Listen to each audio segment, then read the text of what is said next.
FUNPOP.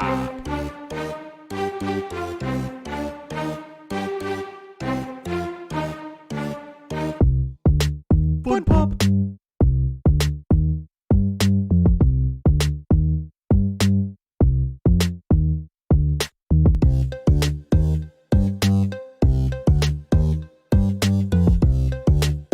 FUNPOP. Hey everybody, what's up? This is FUNPOP 28. How's it going, everybody? Thank you for tuning in. We are gonna have a fun show as always, and we had a huge week of DC Fandome news and all those trailers. So we're gonna kind of go back and do a recap and see everything that happened. I want to thank everybody here hanging out in the chat already. What's up, guys? Thank you for being here. Anybody listening after the fact on audio or YouTube, hey, thank you for being here. Thank you for watching. Hey, leave us a like. Share this out. Sub to the channel if you're not already. Notification bell. All that stuff helps us grow. So appreciate you guys so much. Oh, hey, baby. Yeah, I'm sorry. It's me and my wife's anniversary today. So she wanted me to have some oh, getting a little low there. sorry about that. Shout out to my lovely wife Kaitlin in the chat. Hey, shout out to Spooky, Crazy Louie, hanging out. Thank you guys for being here. Hi people. Hi Psychonauts. What's up, man? Mellow fellow. What's up, dude? What's up, man? It's been I enjoyed fandom. It was pretty good. Wish we had a little bit more. We didn't hear about the Ben Affleck movie that they've been working on, but I guess it's not close enough to finish wrapping up. So I guess we won't hear nothing until that that's closer to being done.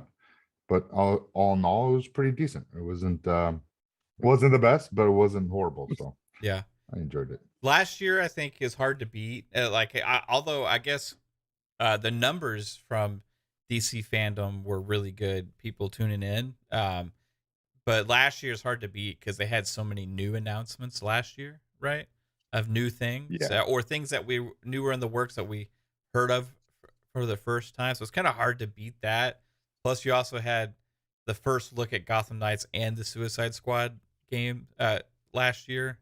So this is this was more of like a follow-up, which is we actually talked about that last week. We said we kind of predicted this was going to be less new announcements and more follow-ups from all the projects that we knew.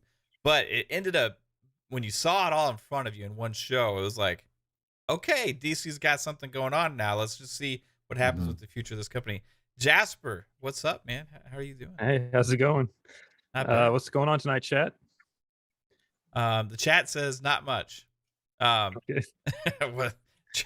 What's up, Black Card in there too? InsaneCakes hanging out. Thank you guys. Hey, Jasper, how's your week been, man? You've been having a pretty good. You streaming Hell Let Loose somewhere? I see you playing that game constantly. Yeah, I was probably gonna do that tonight, but yeah. Okay, so I will say this before we get into all the DC Fandome stuff. Like Hell Let Loose is gorgeous, right? It's intense and realistic. Man, I don't know if I just haven't been in the right servers or what, but I can't get into a situation where I am in the action ever too much. Am I doing something wrong? It's not necessarily you doing something wrong, but a lot of people don't know how to play their roles, so they don't put down spawn points to spawn you at the front line. Okay. So it's just, yeah. So I advise everybody that is trying to play Hell Let Loose to watch Jasper's stream to learn how to properly play the game, so that way everybody else can also have more fun. Is that fair? Well, I mean, I don't necessarily play the proper way. You're supposed to talk to your team, but I don't do that. Okay. Never mind. I take it back. Jasper is not a good role model for Hell Let Loose players. But you're pretty good though, man. I see you getting good numbers on that game. So hey guys, like we said, DC Fandome was huge, a huge event. They had a huge turnout, streaming wise. They also had a lot of new trailers, a lot of new stuff. So we're gonna kind of go through these like one by one and see what was revealed and what there is to talk about here. So I had it pulled up. Now where did it go?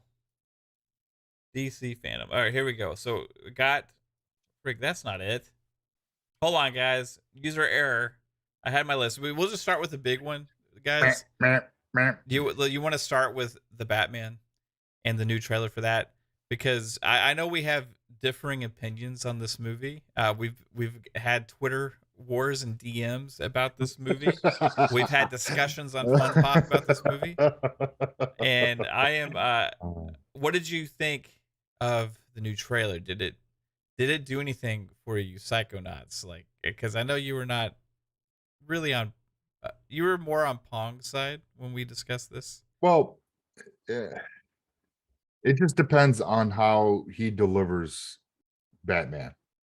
You know, this is so if you guys don't know, the Batman movie that's coming out is based around year one. It was a graphic novel that DC came out with. It's the very beginning. It's of Batman and how what led him to be who he is now that we all know and love. So if he can take Batman and really work it, because I just hope that he doesn't make it too brooding and just like Christian Bale was pretty brooding, but like he played the Playboy Bruce Wayne really well, right? Yeah. Is that what is? You mean Bruce Wayne more than Batman, or do you mean both? Well, because he's young, he's gonna have, he doesn't have a lot of experience, so he doesn't, he'll probably do a pretty good Bruce Wayne, a young Bruce Wayne. It all comes down to Batman, right? Because he, from what it looks like in the trailers now, he's just like fly off the hinges. He's not holding back nothing. He's pissed, because he still has the death of his mother. It's kind of not fresh, but it hasn't been that long since it happened. So, he still has like these criminals need to be stopped. And I think he puts his heart into it and he just doesn't stop. So if he can really knock Batman out of the park, then the rest will be fine. Because he's a young playboy, so we'll see how he goes, how he handles that. Because we see the origin of Catwoman, and I think who else? It was the Riddler, and the Penguin was in there too. Oh yeah, no, not the Penguin's in the trailer. The Riddler is in the trailer, and Catwoman is in the trailer. Yeah. And then another character that was in prison, I think, that Batman was like, "What did you do?" Yeah, that scene right there, that trailer just ruined the trailer for me. Like his voice was not deep enough. His voice was way off for Batman, and it just like killed it for me right there. That's what I hear everybody saying. But he was like behind glass, you know what I mean? Come on, he's like, "What did you do?"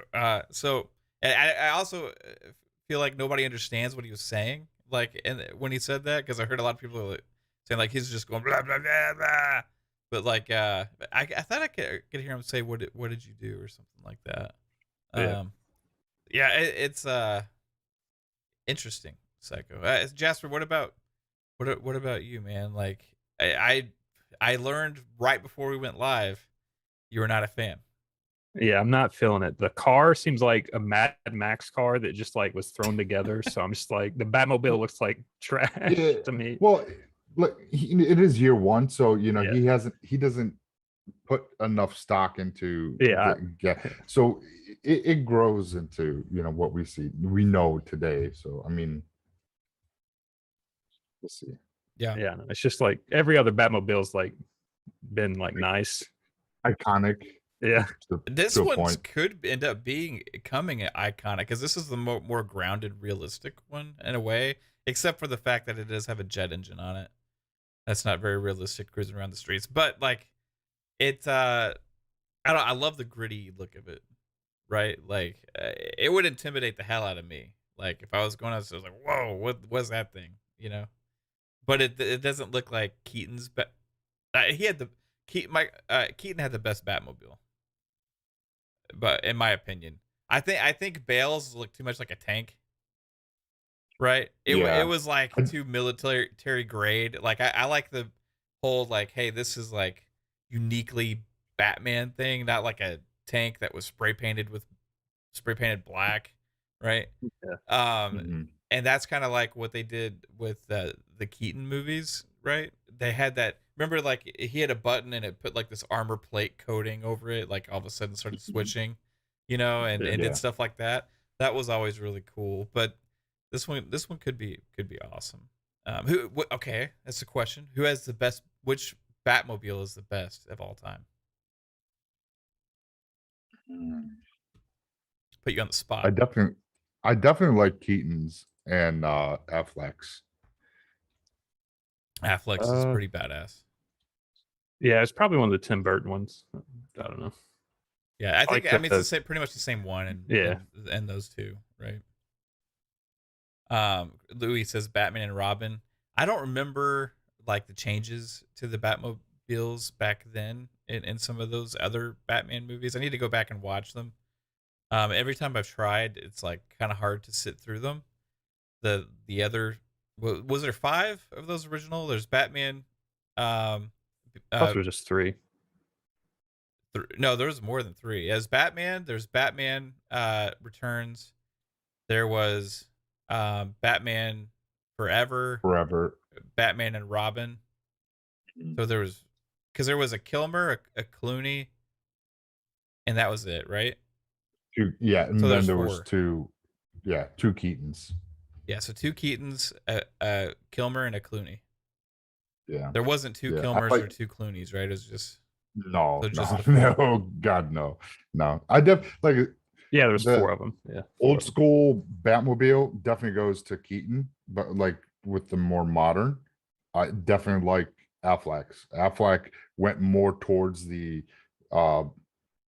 in between what Christian Bale's it was a tweener. like military and the old school Batmobile. So he kind of gave us a hybrid of that, which was really cool. I just don't think we got to see it enough. Like no. Well, that's why I'm saying. That's why I think if this new Ben Affleck movie comes out as him as Batman, we might see it. And there's a Batmobile too that he rides. Yeah. Oh, the Bat Wing too is badass, right? Yeah. In the Affleck movie with Batman versus Superman, right? I thought you were talking about the older Batman's Batwing thing. Oh, that was cool too. There was a lot of cool things. You know what I mean? And that was a Keaton again. Yeah. So for me, still that original Batmobile from that original Michael Keaton movie is like so iconic. Had the toys and stuff. But like, was there something that you liked about the trailer at all, Jasper? Like, I like how visually like dark it was, but I don't know if the mood will stay like that because like the Batman's not giving me a dark vibe. It's just like the visuals is though. Well, that makes sense. The early screenings that people have seen it are like saying it's pretty much like a horror movie, and they say like the Riddler's almost like Jigsaw. That intrigues me.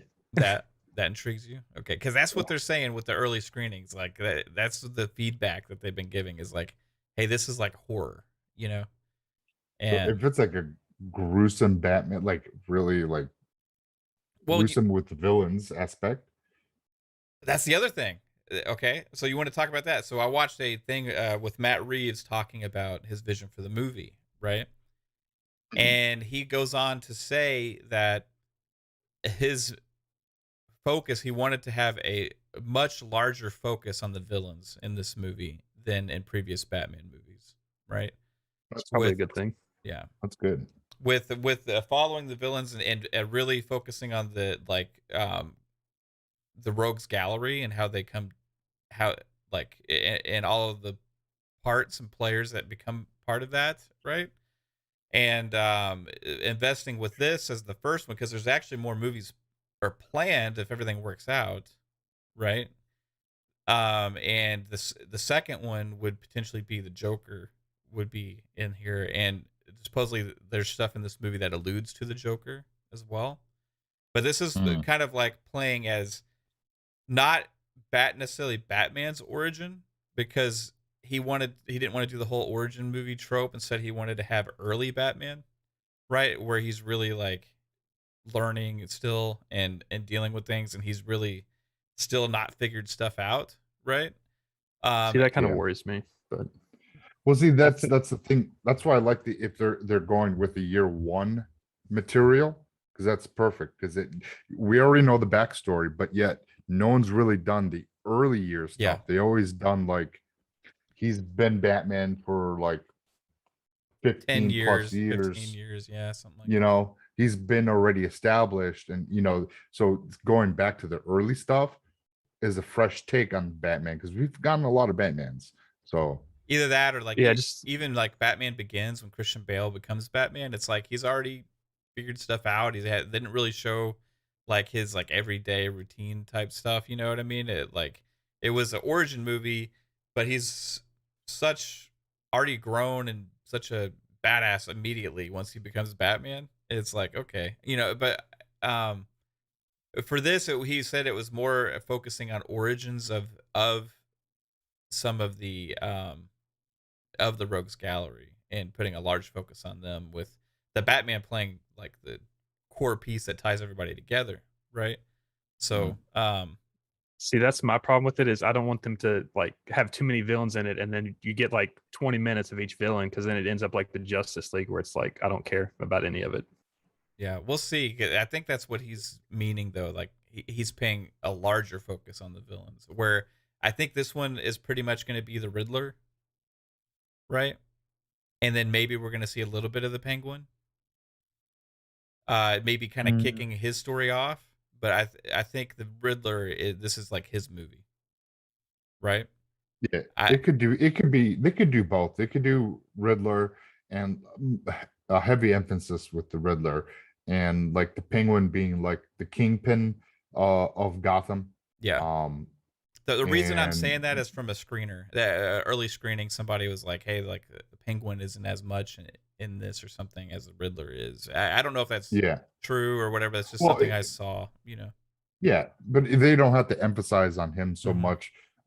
They could, you know, work on with the Riddler story and what's going on with that, the conflict between Batman and with the Riddler. But Kingpin, but the Penguin in the background, he's pulling strings, doing things, and someone's coming up through the you know, rankings to trying to overcome and become the new Kingpin, and like kick off the second movie if that's what they're going to do, or that's how they're going to play it, you know, and someone taking over his spot in the second movie, possibly a Joker. That'd be awesome. Yeah, I'm really excited about it. I just think like I like the vibe. Like I think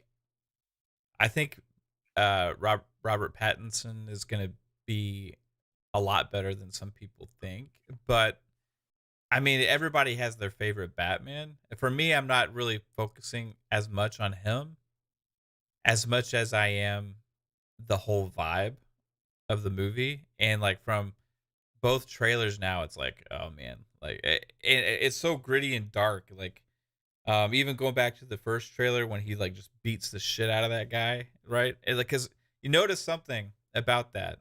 This is just like seems like a random thug that Batman starts beating up and he knocks out, right? But the thing that caught my eye is he didn't stop.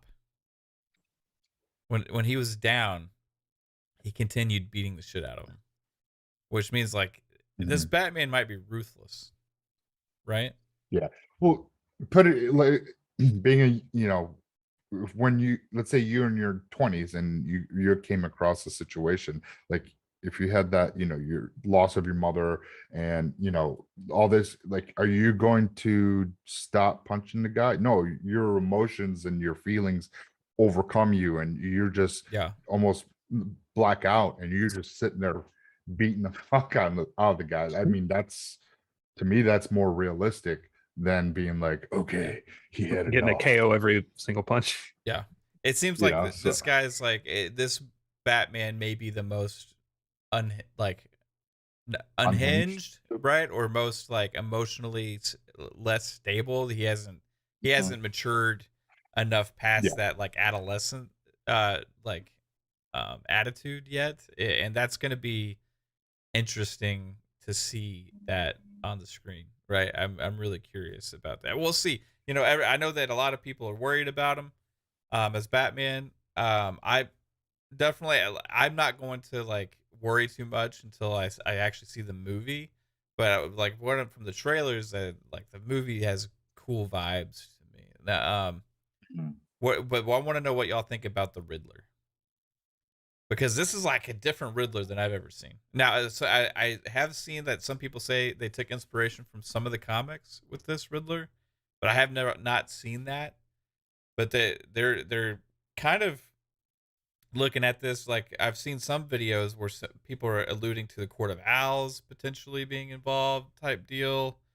And like they haven't really revealed that in the movie trailers yet, but it could be something to do with his parents maybe have been involved with something, and him learning about that. Who knows exactly, but like the Riddler seems very dark, which is like night and day. If you look at Jim Carrey's Riddler and look at this Riddler, right? It's two different characters to me, you know? Well, if you're a mass murderer, you're not going to be, hi, yo, what's up? I'm going to kill you. You know, a game show host. You're not going to be that bubbly, poppy, like killer. You know, you're dark, you're fucked up, you're sinister. You know, and he messes with people he plays mind games with you mentally. And, you know, so it's good to see that side of the villains, and we get like more of a realistic to what we've seen so far, at least with any of the Batmans, with when it comes to the villains. So I like seeing that, because to me, the vibe I'm getting is that Batman's going to get to a point, he's going to do something that's going to affect him and his outcome of how he approaches and what he does with, you know, to the bad guys. You know, he doesn't kill nobody, as we know. So is he going to get to the point where he's like, holy, I need to control myself, I need to, you know, not be like them, because that's the thing. The villains, they're loose cannon. They, you know, he can't be that. So and I think that's where he matures, and then possibly in the second one. This could be the movie that teaches him his lessons, is what you're saying, pretty much, right? Exactly. I think that's where we're going. So we're going to see a gritty, a loose cannon Batman that learns a life lesson, pretty much, and then becomes the iconic Batman that we all know. And if Robert Pattinson pulls out Batman properly, then he'd be well received within the community. I think he will. Yeah, but I think the people got to see it first in the whole movie. I do think there's going to be a lot of people that aren't even going to give it a chance and just going to be like, that's with anything. It's definitely going to be a Batman that you have to wait for the second or third maybe to come out before you can make your final like opinion on him, I think. Think so? Yeah. That's a good point. It's like with Affleck. Everyone, you know, didn't like Affleck because of the actor, not because of how he portrayed Batman. I think he portrayed a great Batman. At first, I was like, Affleck is Batman.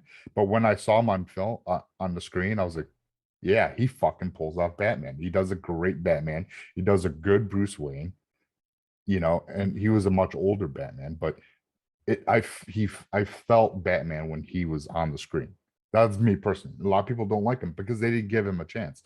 And, you know, that's why I'm not totally going to criticize Robert Pattinson as Batman until I see the movie, and then I'll make my decision what I see. And I want to like I see said, more of Affleck's Batman before I can ever make a judgment. There's a lot of things I like about him, but I don't think that he's had enough time on screen. no, Except because the first time we're introduced to him, he's trying to kill Superman, and it's like, okay, I don't want to like this guy. You know what I mean? He's easily influenced and stuff into like hating this guy now. You know what I mean? Like it was just kind of. I mean, he had his reasons why, but also he was marking his enemies to have them like killed in jail, pretty much, and stuff like that. Like there was a bunch of weird like things in there that they went kind of really dark with him without giving you a reason to like him.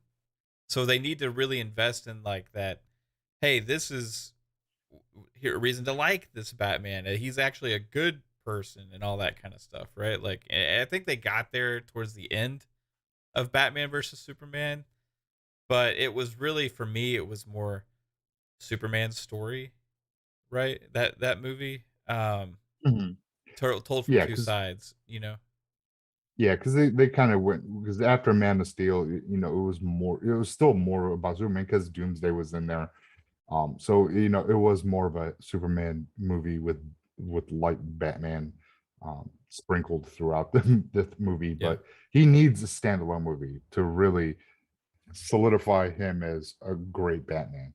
And and we'll see how what Robert Pattinson does with this movie. If he does it really well, then that's awesome. That'd be great. Hopefully he'd be in the greats as Michael Keaton in my books. There'd be great three Batmans, and that it could be. That's a high bar. High bar. It is. It's a high bar, but hey, future of DC is kind of needing it. if they nail this movie and then come out with a whole trilogy thing revolving this character, it's going to be really interesting to see where they go with it, right? But speaking of the Batman, we have more Batmen in the Flash. Bat people? Oh. Bat people in the Flash. Now this trailer there was a teaser trailer shown at DC Fandome, and out of everything, it stole the show for me. Mainly because, for one, for those that don't know, Flash was my favorite DC character like growing up. He just never got enough attention. There wasn't a bunch of Flash movies out there. There wasn't a bunch of Flash stuff out there, but I always really liked the character, right? I liked the whole time travel stuff. I liked how it was run crazy fast. There's just lots of stuff I like about the Flash. I like the suit with the lightning bolt. I thought it was badass, right? Finally getting a Flash movie, like big time, big budget Flash movie, right? And hey, there's gonna be, much like Spider-Man Far From Home with Marvel, there's gonna be some interesting things happening with this Flash movie. So where's this movie gonna take us? Like, what's gonna happen? Jasper, are you familiar with like the whole Yeah, I mean, thing? this like Flash storyline pretty much opens up the door for like the multiverse for like the whole DC universe, like because it puts in time travel, it puts in like you make a decision in the past, it changes the future, and all that stuff. So like they can go anywhere with it. They kind of did it in the CW show. It was like the second season they hit this storyline up, I think, or the third season of the Flash show. So yeah. I have to get to Spooky Sprocket's comment in the chat real quick. He just threw something out there. I actually agree with this. Like, makes too much sense. Willem Dafoe would make a great Joker. God. I have to say. Yeah. Yeah, he He says has that creepy ass smile. Yeah, dude. I never thought of that, because he did the Green Goblin and stuff, but thinking of it, I mean, dude, that'd be. He's getting kind of old though. He is, so you would want to have like an old Joker, old Batman versus old Joker, right?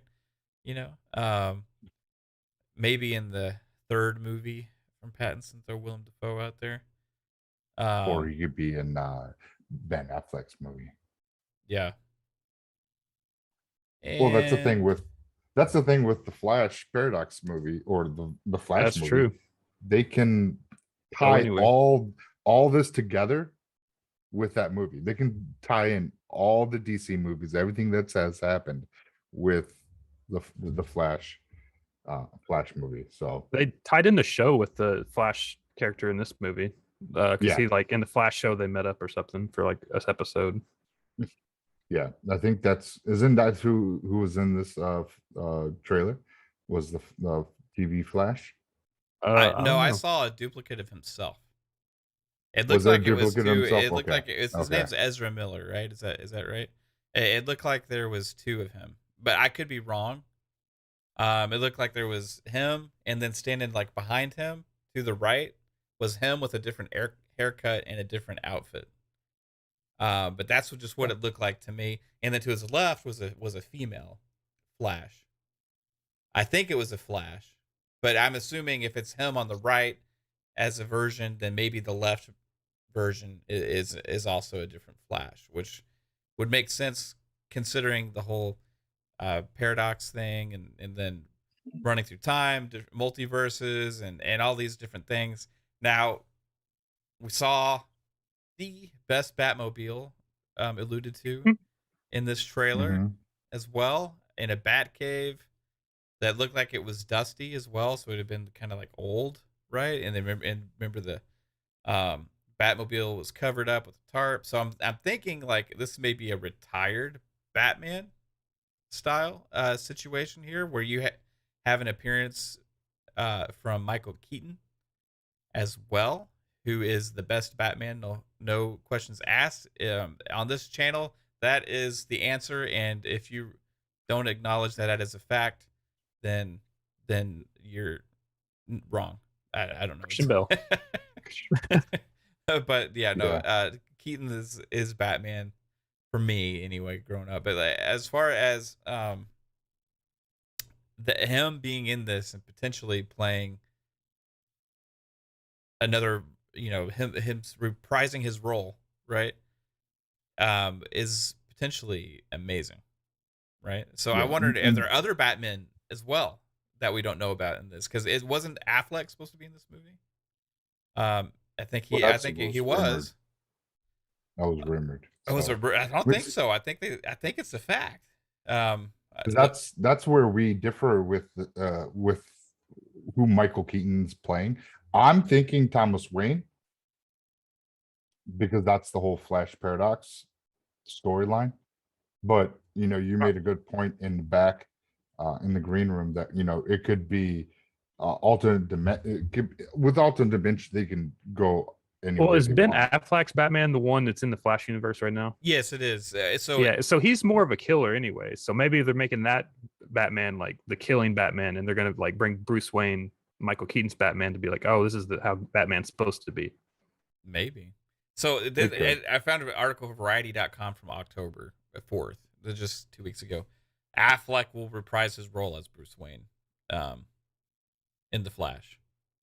So Affleck's going to be in it. That's from Variety. I'm going to take their word for it. Another article from Vanity Fair: Affleck will return as Batman. So there, I guess there was a teaser with that's fake. I do think this movie is going to be how they fix DC's major complaint with everyone, is how like no one knows if the movies are connected or not. Like this will be the movie that says, "Oh, look, they're all connected." Yes. Yeah. With alternate timeline and alternate universe, and this is what the DCU's kind of been missing, is how is everything connected, and this can tie it all together and make it all cohesive, and you're like, okay, and I care. Now it's like, all right, now it makes sense why we got all this. I mean, it wasn't planned that way, but they can make it seem that it was. If they do it right. And that's what really has me excited for the Flash movie, especially when we saw the Michael Keaton's Batmobile, and he doesn't reveal what it is, but the silhouette of it under the tarp, you knew what Batmobile was. You knew what it was. I was just like, if you guys saw on air, I was just like I fanboyed out. I was like, oh my God. Yes. So hey, check this out, guys. I found an article from ScreenRant.com. Okay. The Flash producer Barbara Muschietti says that Batman actors Michael Keaton and Ben Affleck both got emotional wearing the bat suit once again. So this is from ScreenRant.com. It says Ben Affleck and Michael Keaton both got emotional while putting on their bat suits once more in The Flash. The upcoming DC movie sees Barry Allen in his first solo film that is teased as a multiversal epic that will see the Flash travel to various different realities. Barry will be joined by the Batman of the DCEU, Ben Affleck, as well as another Batman, one audiences will recognize from the 1989 Batman film and its sequel, Batman Returns, with Michael Keaton reprising his role as Batman. So, there you remember when freaking there were rumors that Michael B. Jordan taking the role of Superman? Yeah. What if that is because he's in this movie and that's like an alternate Batman and he's what's his name? Something I don't know. I don't know all I forget his name. all the Superman characters. But man, like this could go lots of places, right? It says Keaton is rumored to be sticking around as Batman with his incarnation of the character becoming a Nick Fury type character for future films, meaning like tying people together and make, you know what I mean? Showing up here and there. Keaton is also busy as he'll be reprising his role as Adrian Toomes, aka the Vulture, in the upcoming film Morbius. That's awesome. He was great as the Vulture. This is awesome, guys. Yeah, because so the during Final Crisis, Superman was joined from a different multiverse, and he was Calvin Ellis is his Earth name. On Earth 23.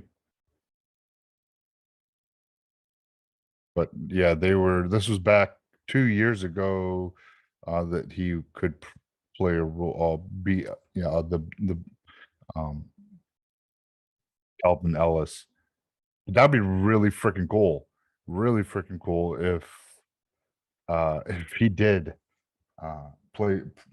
bring him in and have like an alternate Superman and have alternate Batmans and and just bring in different characters that way. Yeah. They can have multiple Supermans. I mean, the thing is, this can go anywhere, so it's just we're kind of guessing. Yeah. Yeah, I think it's I think that it's possibilities are endless, but like you could like name 1,000 different possibilities and still be wrong, right? So we know two things: Affleck and Keaton are in this movie, right? And they're playing both their versions of Batman, and it seems like somehow this Keaton character, this Keaton Batman, might be involved in the future movies as well with the DCEU, which that has me excited as well. So looking forward to that. Shout out to Sappho, and we got Phasma hanging out. Boogeyman, what's up, Boogie? OCD Gamer. Also the porn bot that was in here earlier that the mods blocked. Thanks for stopping by. InsaneCakes.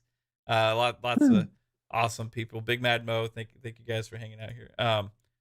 So we got, let's see, we had the Flash, we had the Batman. We could go on talking about the Flash for days, I think, with the possibilities of that movie.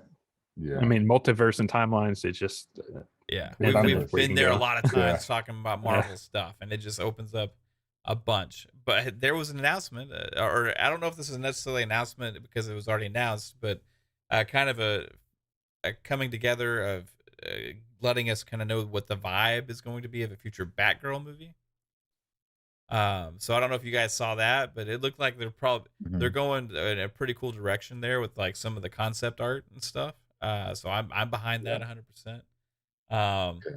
It'd be nice if she has the purple attire, and like I was saying in the in the green room, that that's one thing with DC that they do right, is they give us comic aesthetic pieces and costumes to what over what Marvel does. Now Marvel's gotten better of lately, but DC has always been almost on point with their character. What the characters look like in the comics is what we pretty much see. A little variance, but still to the point of what we saw. I don't think the purple suit would work well on camera. It seems like it'd be kind of like kitty and not like as dark. I mean, it could be a dark purple and like the light fuchsia, like pinkish purple. Yeah. But yeah, a dark purple with some black, and it would look sharp. Maybe purple highlighting, instead of being like the main color. Yeah, when I think of that, I'm just thinking like the Adam West like style purple. Yeah, no, not that purple, man. So this is kind of the concept. I don't know if you guys can see this on the stream, but the concept art that they chose for the that they showed off. They said that she is gonna have like the red hair and stuff, and the whole get up and stuff. It looks like it could be pretty cool with how they were talking about it. Just you'd have to go back and watch the interview that they had with the actress and the directors talking about the direction of the movie, but just them talking about it got me kind of excited for this, because it's something we haven't seen on screen really. No, we have not seen Batgirl other than oh my god, what is it? Alicia Silverstone. Yeah. That was yeah. That was what, Batman and Robin? Batman Forever. Batman Forever. Was it Batman Forever? Was the last one? I think it was Robin. Yeah, it was the one with Robin in it. Yeah. Well, Batman Forever Forever. Batman and Robin had Robin in it. Yeah. I think it was Forever, maybe, because whichever one had all three of them in it. Yeah, I believe Batman and Robin was the third, and then Forever was the with Clooney, because Clooney was the last Batman. It was whichever one was the last Batman and Robin had Arnold Schwarzenegger in it, Mr. Freeze. It's that one. Yeah, I think that was I think that was it, that one? Yeah, I don't know. It is. It had Poison Ivy, it had Batgirl, Robin, Mr. Freeze. InsaneCakes says Forever. But it's on the cover. Yeah, Jasper's right, I think, here. Let's see here. Now, moving on from that, kind of out of the Batman universe, we go into Black Adam. We got a teaser trailer for this, and it's a first look at The Rock as Black Adam, and the vibe of this movie was pretty awesome too. We didn't get a lot here. We got mainly a look at the character and stuff. What did you guys think of Black Adam? I mean, we really didn't get much out of it. Like, did you like the way the character looked? At least, I mean, it kind of seemed like more of a serious tone. He looked like the actual comic book character. Black Adam was, to me, when Shazam was announced, I was like, oh my god, are we going to see Black Adam come to be on the screen? And I was like, the first person that popped in my head was the fucking Rock. The Rock would play an amazing Black Adam. This will be very different for The Rock too. He's never played like he looked the part guy. Yeah, he hasn't played the bad guy, but the thing with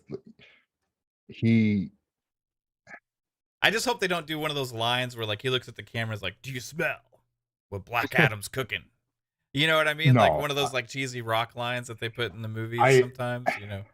I did not feel that they. I think they're giving him like a serious role because he's always Yeah. been like that comical relief in a lot of his roles. Kind Like of had family that little movie. Yeah. comical relief, and but I think that he's going to praise a serious role, and I think he's going to kill it. I mean, he has looked down, and what we saw when they brought him back, and he comes out when he's robed. I'm like, that's fucking Black Adam. That's Black Adam. It's gonna be good. So that teaser also had Dr. Fate with Pierce Brosnan in it as well. Yes. What do y'all think about that? Hawkman, Aldous Hodge, Cyclone, Quintessa Swindell, and Atom Smasher, Noah Centineo. Did we see actually Atom Smasher in the trailer as like? I don't remember if we did or not. I have to go back and watch it. What about all the other stuff? Yeah, in this. I mean, if people don't know, if you don't know who Dr. Fate is, he is DC's Doctor Strange. So he's pretty much he's magic. I'm excited for it. It the whole thing with Shazam and Black Adam and Dr. Fate, their reality is based around magic. And that's actually one of Superman's weaknesses is he can't he's weak against magic users. Right, because magic is like not physical, right? So Yeah. like it should affect everybody, I guess, potentially the same way. Like Getting into some RPG shit here, aren't we? yeah. So they because I know that Shazam and Superman join up to fight Black Adam. Because because Black Adam's a little too much for Shazam, and so Superman helps. But because Superman is weak against magic, it's like it doesn't like write him off. He's still powerful, but he's not as strong against Black Adam as maybe that's where Dr. Fate is involved, and he helps defeat Black Adam. Okay, and so probably Shazam too. You could be onto something here because I'm starting to think now. Okay, I'm starting to put some pieces together in my head. Okay, now you remember the end of Shazam, right? The like end credit scene or whatever, like him bringing Superman to school, right? Yeah, and it didn't show Henry Cavill's face, no, but it alluded to the fact that it was Cavill or whatever his character. We don't know if Henry Cavill's returning as Superman, right? They have not. From what I know, he's done. I thought he said he was done. Yeah. Yeah. So. Well, yeah. There's a little bit more to that, but yeah. If hear me out, okay? If they want to bring in a new Superman into the DC EU, the Flash movie would be the route to take.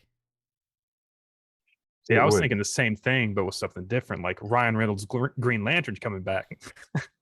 DC came.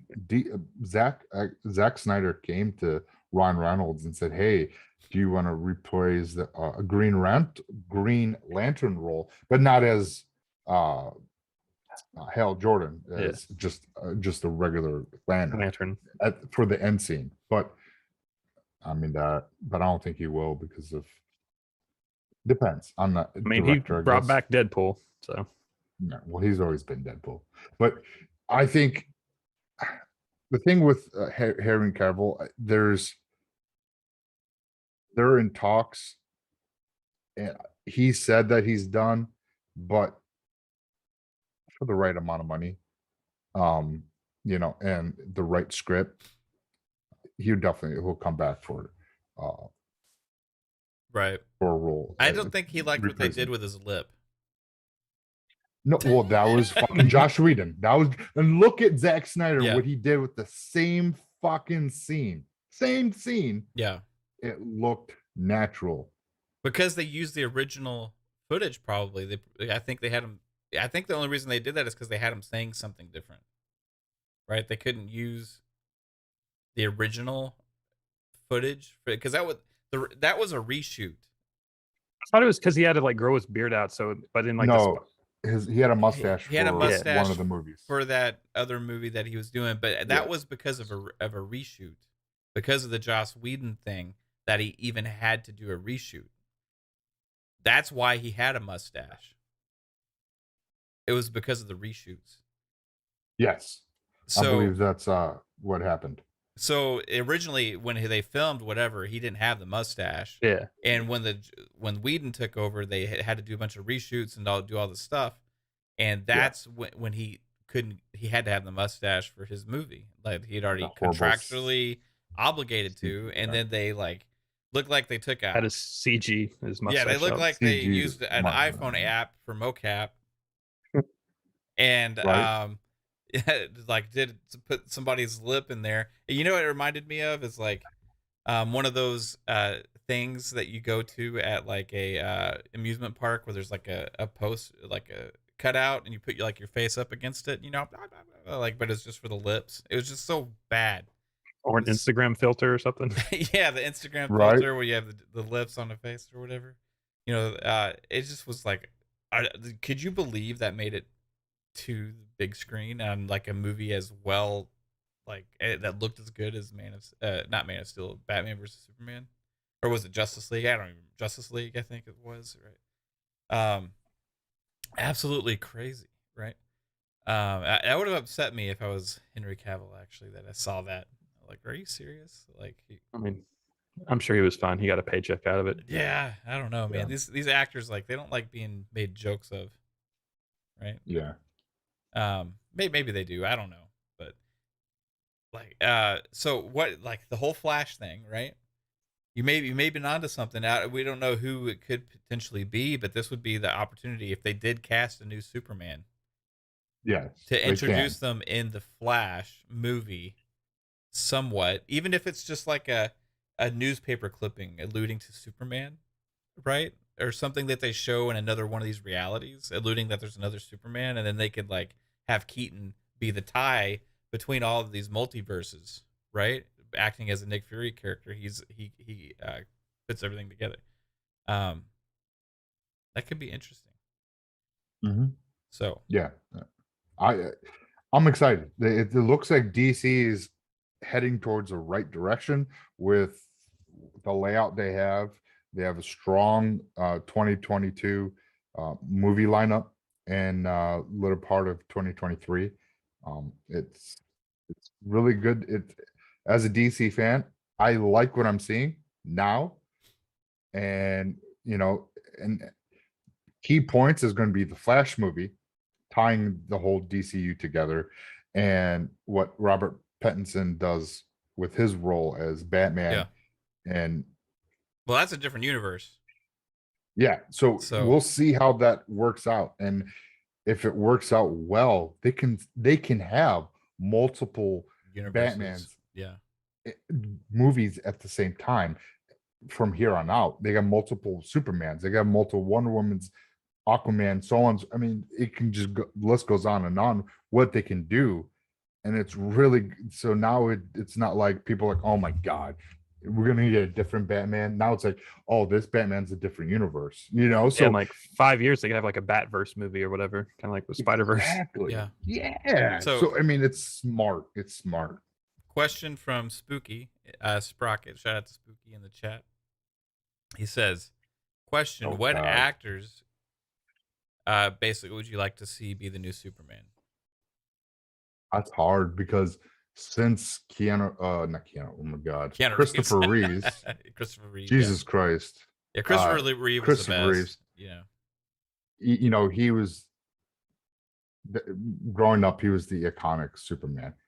But since then, Henry Cavill became my favorite Superman. Oh, really? I still like Christopher Reeves. I like him.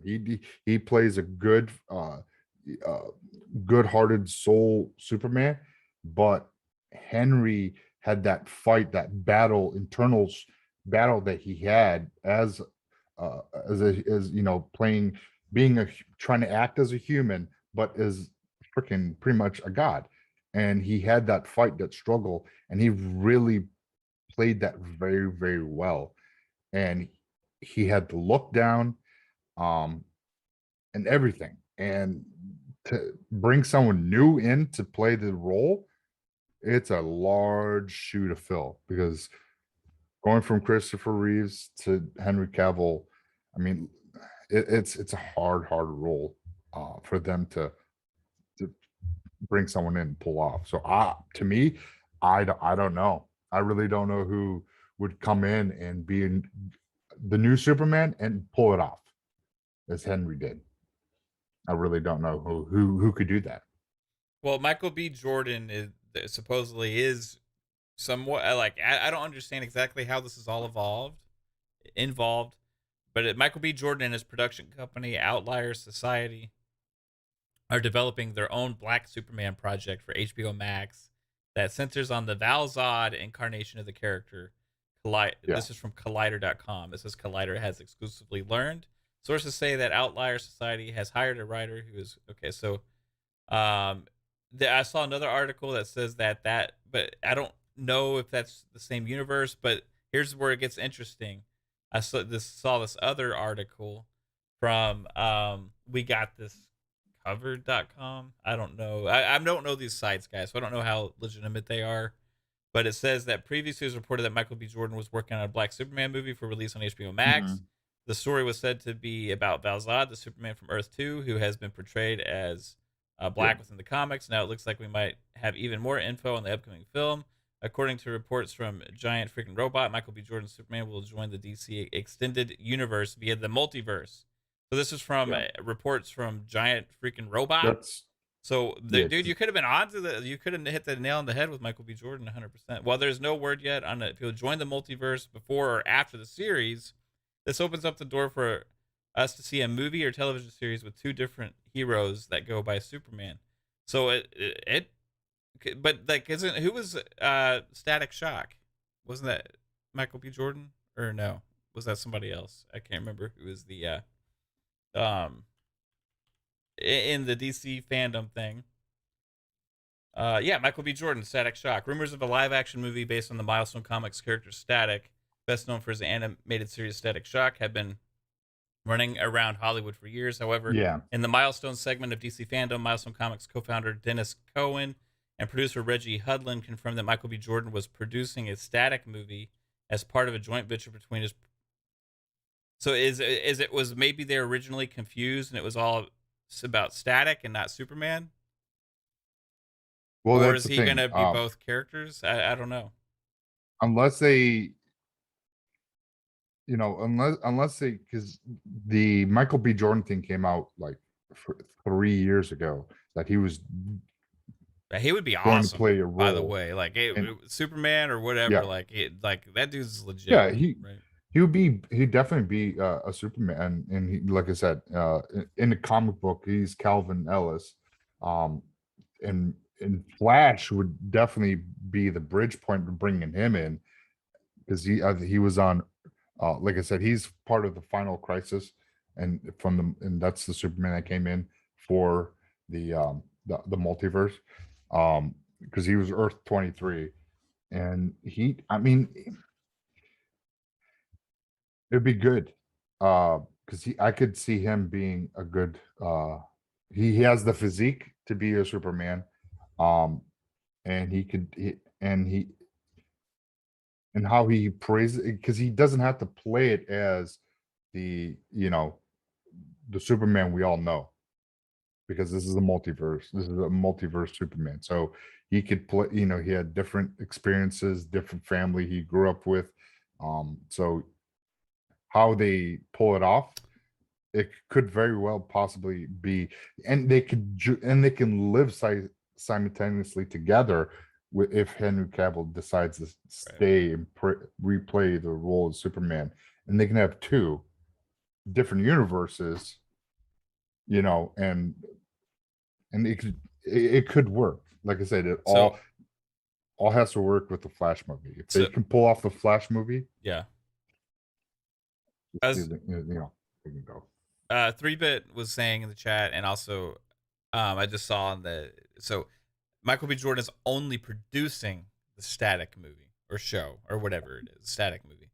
So the Michael B. Jordan starring Superman project is different.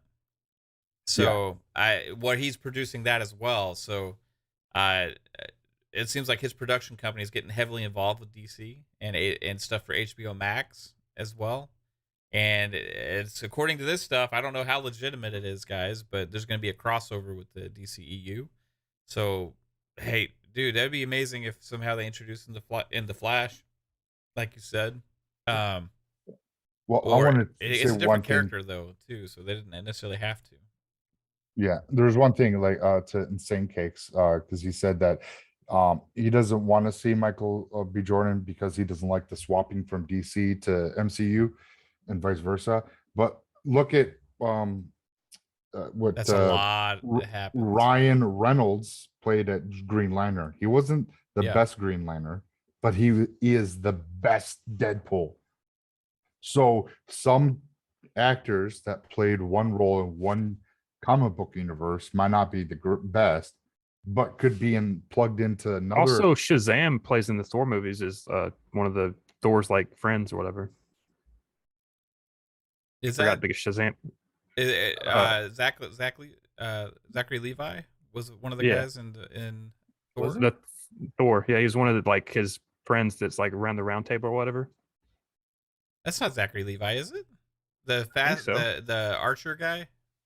No, not the maybe, I don't know. I think he had a sword, but maybe it was Zachary Levi. No, I don't think it was. That's not Zachary Levi. I don't remember Zachary Levi being. I looked it up. Maybe it was, but Marvel even did it with Josh Brolin for within he's their own Fandral or something. Oh, really? Thor: Dark World and then the first Thor. I didn't recognize him as Zachary Levi. For some reason. Maybe it's because he had like the goatee on or something, or the mustache. I don't know. Oh, that's interesting. So they had like Josh Brolin was Thanos, and also he was Cable. Yeah. Right. In Marvel universe, Cable. Right? Even though one's the MCU and one's, it's still, this happens a lot.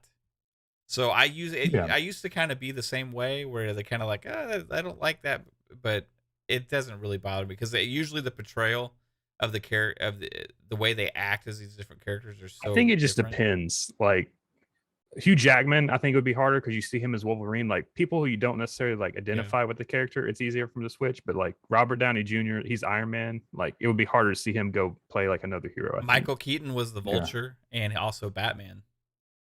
Yeah, but that was also 30 years apart. Yeah. But I mean, but if you look at when they were playing one character, they might have not done it well, and then like I said, Ryan Reynolds played Deadpool, knocked it out of the park. So they could play one role and not be iconic to it, but like Killmonger with Michael B. Jordan, he was good, but he could be a phenomenal Superman from Earth 23. We don't know until we, if it does come to light and he praises that role. He could be a phenomenal Superman from multiverse. So, yeah, I'm trying to think of all the other actors that have done that too. Like I have a role in both universes. There's more. Tommy Lee Jones. Didn't Halle Berry play Storm and Catwoman? Yep, that's another one. And that's like a lot of these I forget about. A lot of times it's like they play a hero in one and then they play a villain in the other, right? Right. It's interesting. Which is a good thing because then they can, because like Deadpool's the anti-hero because he's not truly a hero. He's just out mass murdering everybody. I find Francis. Yeah. Killmonger was one of the best villains in the MCU. Like I think he did a great job, but I think that's the credit to Michael B. Jordan as an actor too. Like I think if you guys haven't seen Without Remorse, the Clancy movie, that was good, man. God, gosh, he's really good in that. He's good. He's good in Black Panther. He's good in the Creed movies. Yeah. Oh, Yeah. Idris Elba. It was another one that switched over.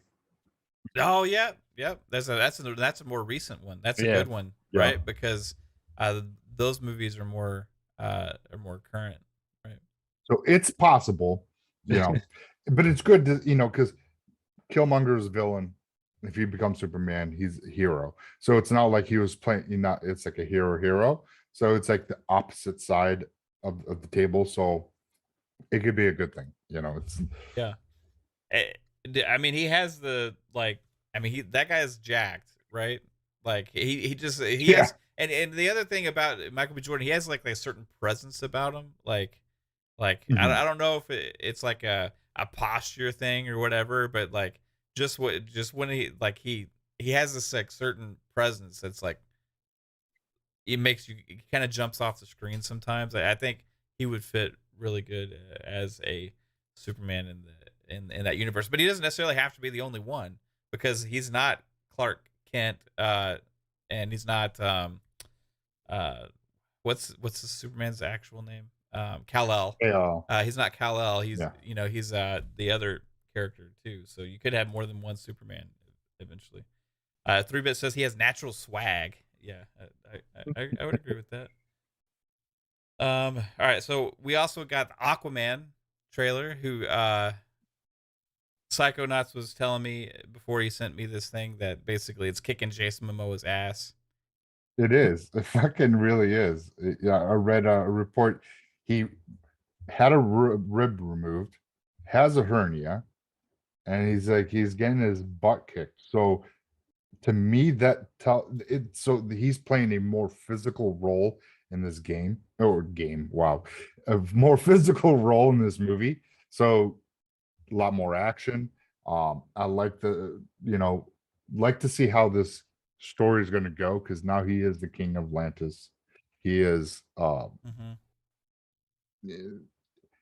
where the what is it Ocean Master. He's in it. We got Black Manta. Was it Black Manta? Yeah, Or just and it was Manta? in some recent movie. I can't remember which one it was, but So he's replacing his role.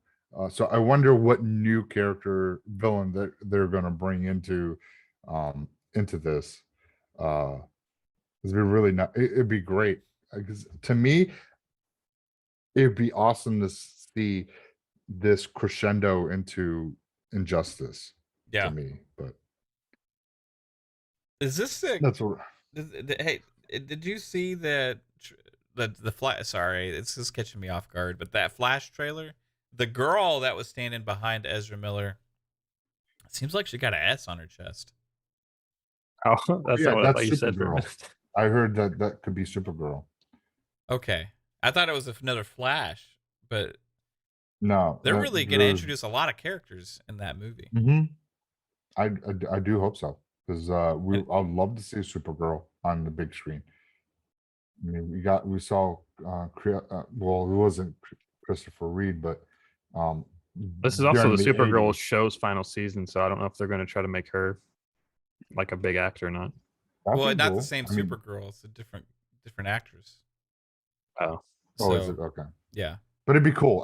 I because that Supergirl movie that came back out in the 80s was horrible, fucking horrible, and I would love to see a Supergirl movie that is done right and justice for the character, because it's just a lot of these characters need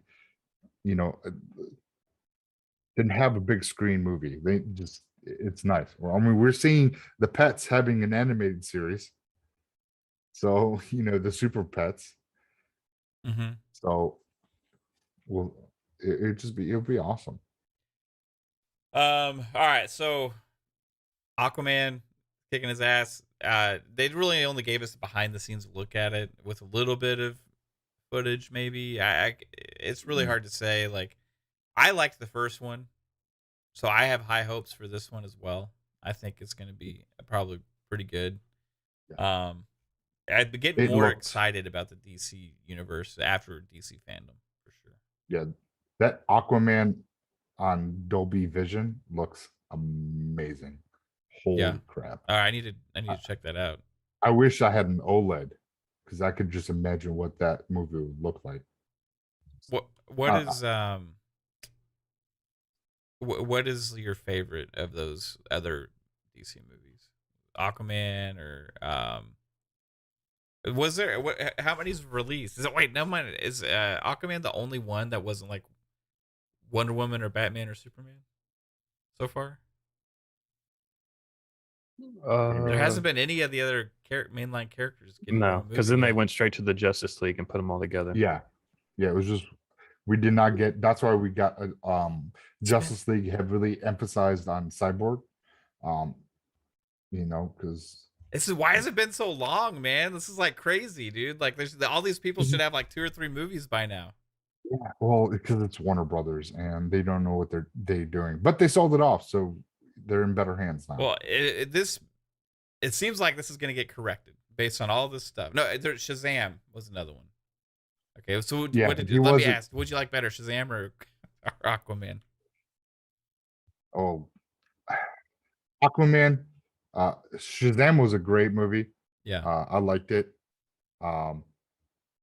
But Aquaman to me was better. Jason Momoa did an awesome job with Arthur as Aquaman. Just really liked the art style and direction they went with this Aquaman. Didn't make you felt like he was a badass and not some dude that talked to fish. You know what I'm saying? mm-hmm. Yeah, that was always the running joke with Aquaman. Right? Like, what do you do? He's talk to fish. So it was really, really awesome. It was a key role to have him as Aquaman. So they did a great job. And now he's King of Atlantis in this movie. And just hearing reports of him getting hurt. So it's just a lot more physical action. And it just. So him getting hurt excites you? Yes, because that means there's going to be a lot more action and a lot more. Because the first one was more like a treasure. We need to find this sphere and the whole premise. It was treasure hunt. There wasn't a lot of action. I just hope this one seems like it's more heavy in action, so we're going to see a really good. And I hope whoever they bring as the next villain, they really do a really good job. So, Jasper, did you see the Peacemaker trailer? I did. Did that one jump out at you at all? That like, is it maybe good or bad? I found the Peacemaker in the Suicide Squad movie kind of annoying. I don't know. So it's just like I'm like not really caring for the show. I don't know. Okay. That's just my opinion. Yeah. No, that's fine. Man. Like out of all the characters in the Suicide Squad, like you do Peacemaker, I'm like, eh. Yeah. I think it's gonna be kind of like their comedy / action spin-off thing to kind of draw in that audience. Like I think out of all the characters in the Suicide Squad movie, that was like the bottom one for me. Is like if I wanted a show out of them, like I would have any other one. Like I don't know. Well, because they could take Peacemaker and because he just shoots and doesn't care, and he talks shit, and he has some comedy in it, so it's like that.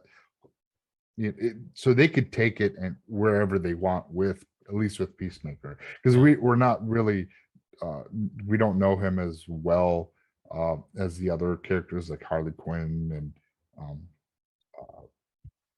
I mean, from the trailer, it looked like they were trying to like make him more like more emotional and like connect with people instead of just like running and shooting everyone in the face and not giving a shit. Yeah, like from the trailer. I don't know.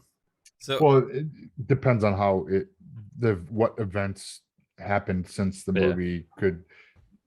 He might have taken a different role, but I mean, come on, he fucking hugs an eagle. I mean, it's fucking great, like, come on, it's funny, it's man. I don't know exactly. Like it reminds me of like from our era, like Psycho. We all had this like guy in high school that acted just like the Peacemaker. He's like a jock that like was like super popular or something, and had like a lot like everybody like thought he was awesome, but you're just like, man, this guy's a freaking idiot. You know, he walks around and he's like he's all making these stupid like 12-year-old jokes like that should have been made in middle school. You know what I mean? Right. But like he's like, oh, it's so funny, you know, and he's doing all this stupid shit. Like that's like they like that's the character that they made. It's like a dumbass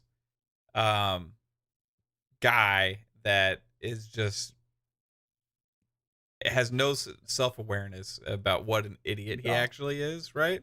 Yeah.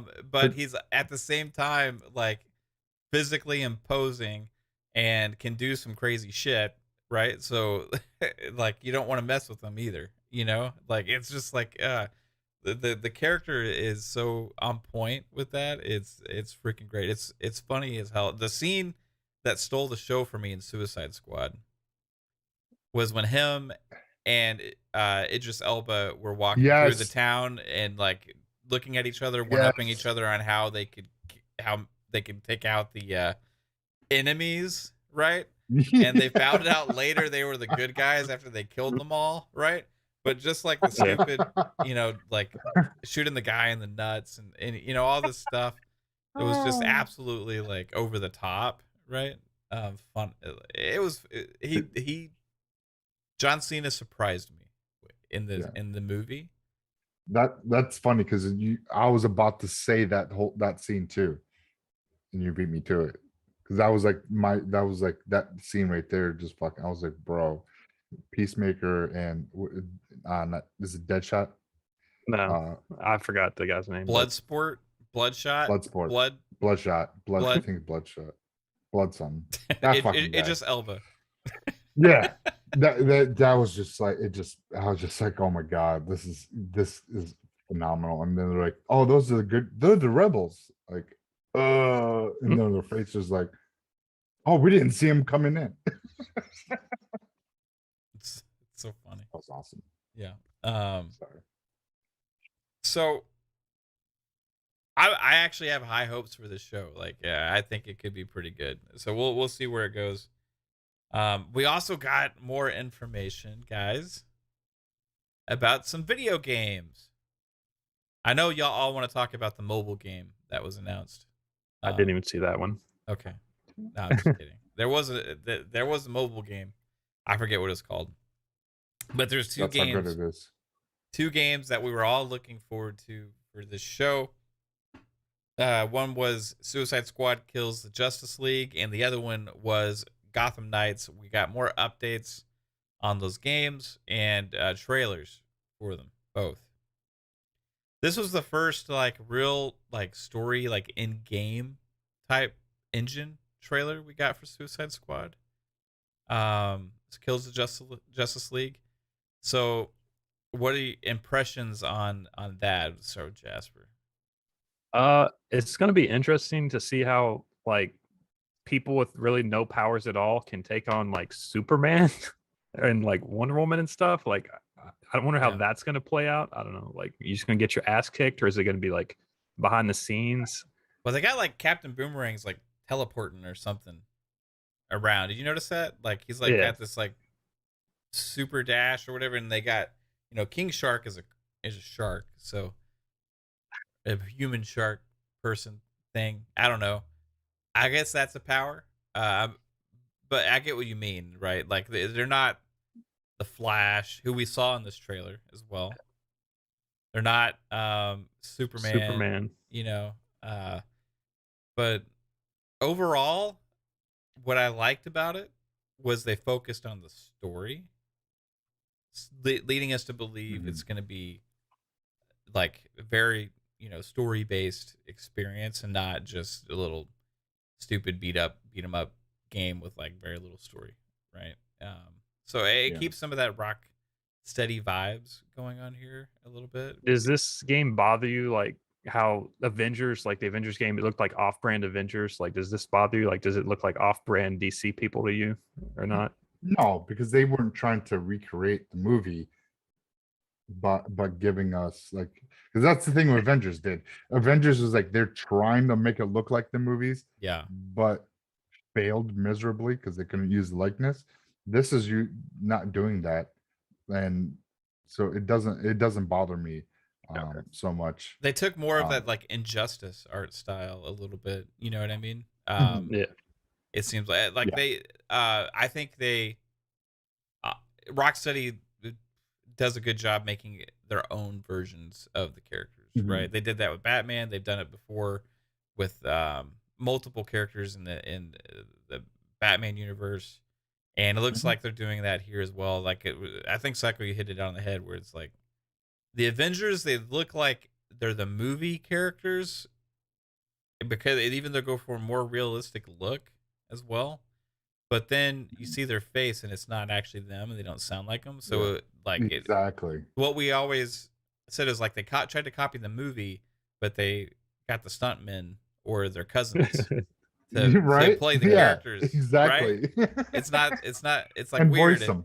It just throws you off a little bit. Like, oh, that should be Yeah. Mark Ruffalo, or that should be Mhm. Chris Evans, or that should be Yeah.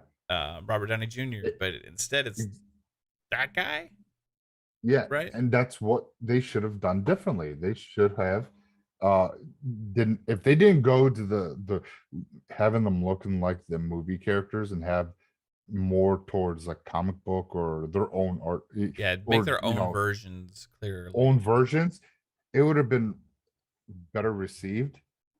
Mhm. But because they tried so hard to make it look like the comic book or the movies itself, that's what everyone disliked. That's it threw everyone off, and it didn't go well from there. So They're doing a better job with the Guardians of the Galaxy game because they yes, don't look as copy paste from the movies, except different correct. faces, right?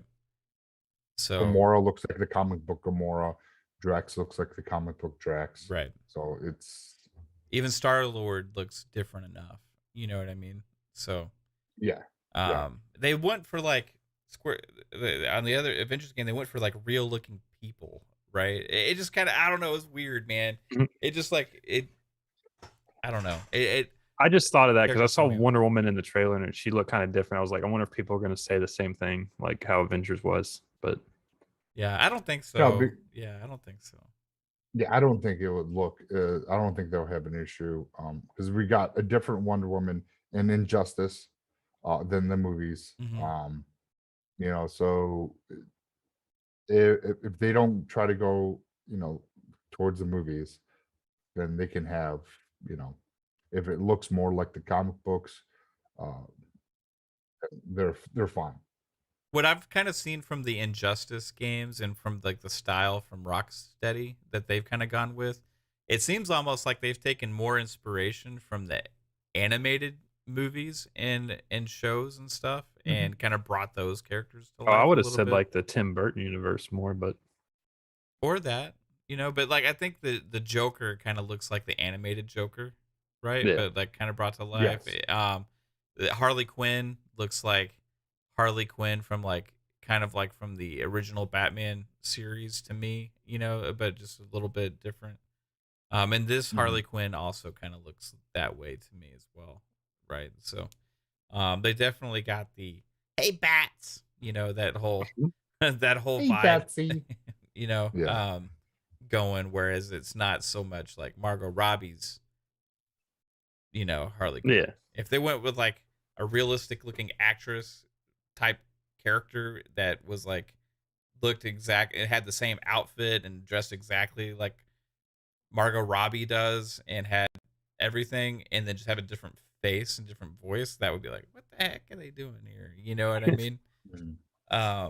So that's the main difference for me. But 4-player co-op again, but you can also play by yourself, and the other characters will run along with you and fight along your side. So that's gonna be pretty cool, I think. I'm curious about how well the co-op will work.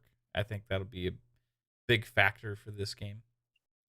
I wonder if it's going to be more like a Crackdown game where it's like kind of more like free roaming and like goof off and like not necessarily play the campaign.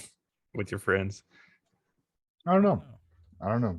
I think the end game is they have to destroy Brainiac's ship to Free the Justice League mind control, or exactly. whatever. Yeah. That's because that's the only way they're gonna be like, we can't fucking beat them like physically, hand-to-hand combat.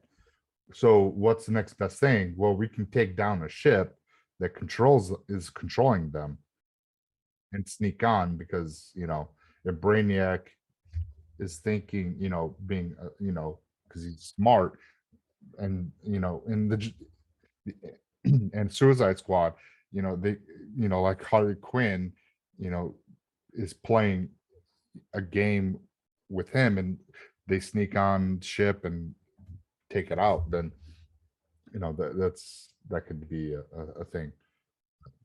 Yeah. We'll see if it's open world, if it's somewhat linear in path. We'll see how it goes. Maybe. I think I mean, Rocksteady's never done us wrong, right? So no. I think I got faith. The only thing I'll say when I play it, I have this feeling that I'm gonna wish I was playing as like the Flash and Batman. Right. Yeah. Do you know what I mean? That could bring a Justice League movie, video game.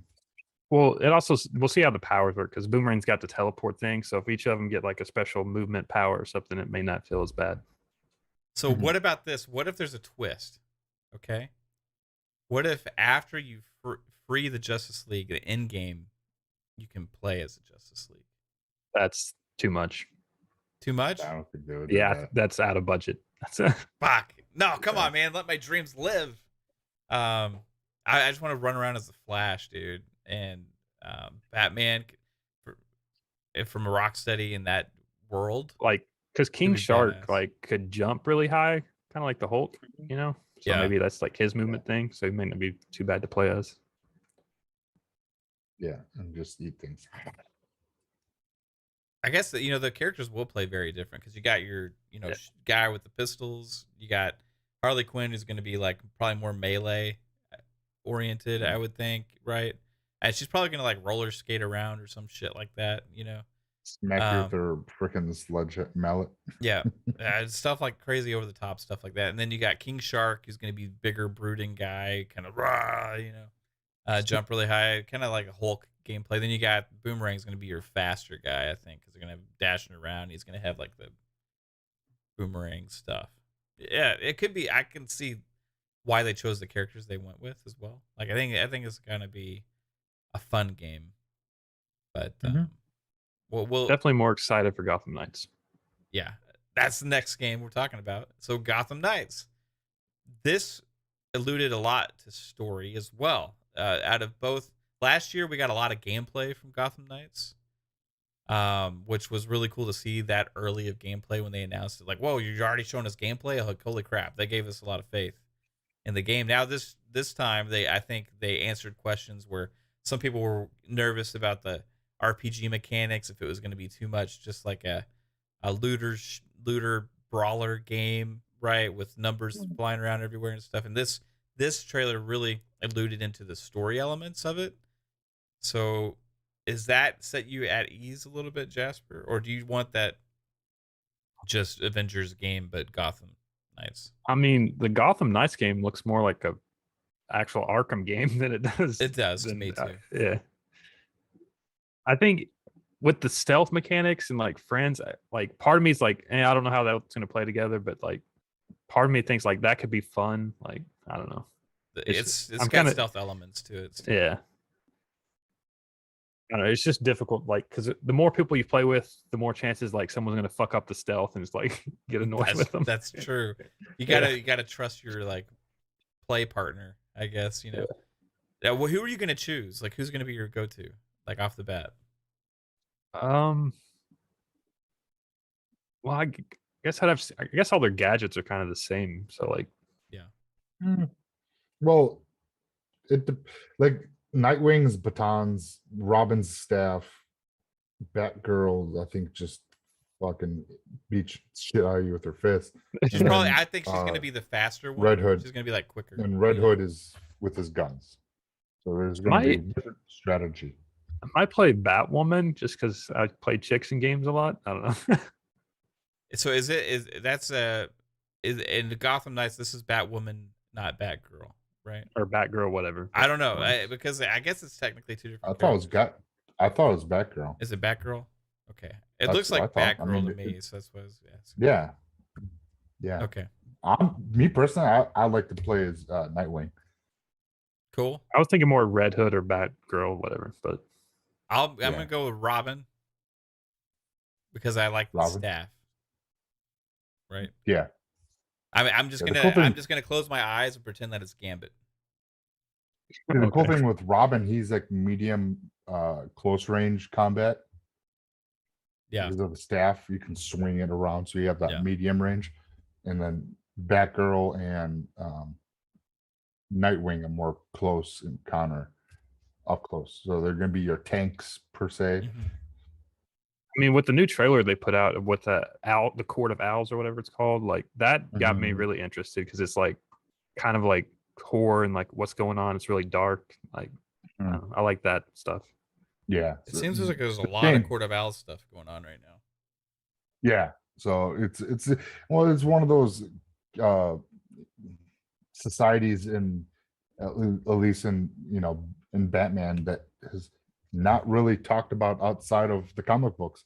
So to see it as praising the role in the game and possibly rumored in the movie, but it's great to see how they pull it off in the game. And the story looks really good so far of what we know, and it's just really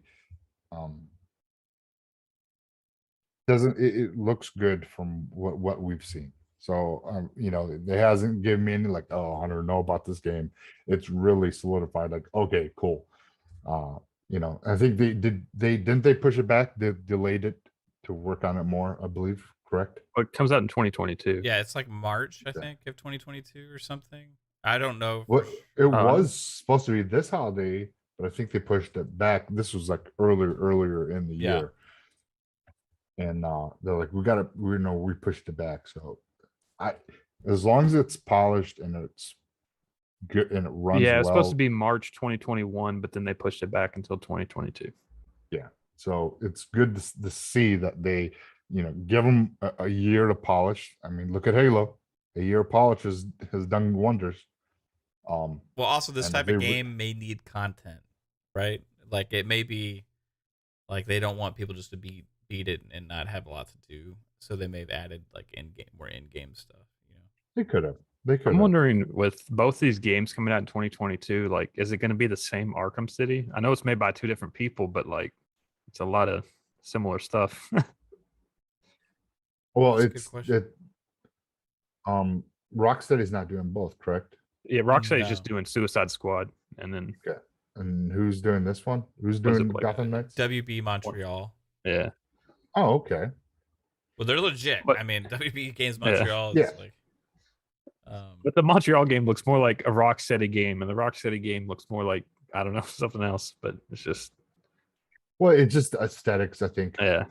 More of anything, because Rocksteady playing Arkham was like, I'm in fucking Gotham. So that's the one thing that they had to knock off, because even though it's a city, it's also such an iconic city that you had to pull it off correctly or it was not going to be believable. So if they could have had inspiration from Arkham, ask the guys with Arkham and ask the guys from Rocksteady, hey, can you give us any pointers?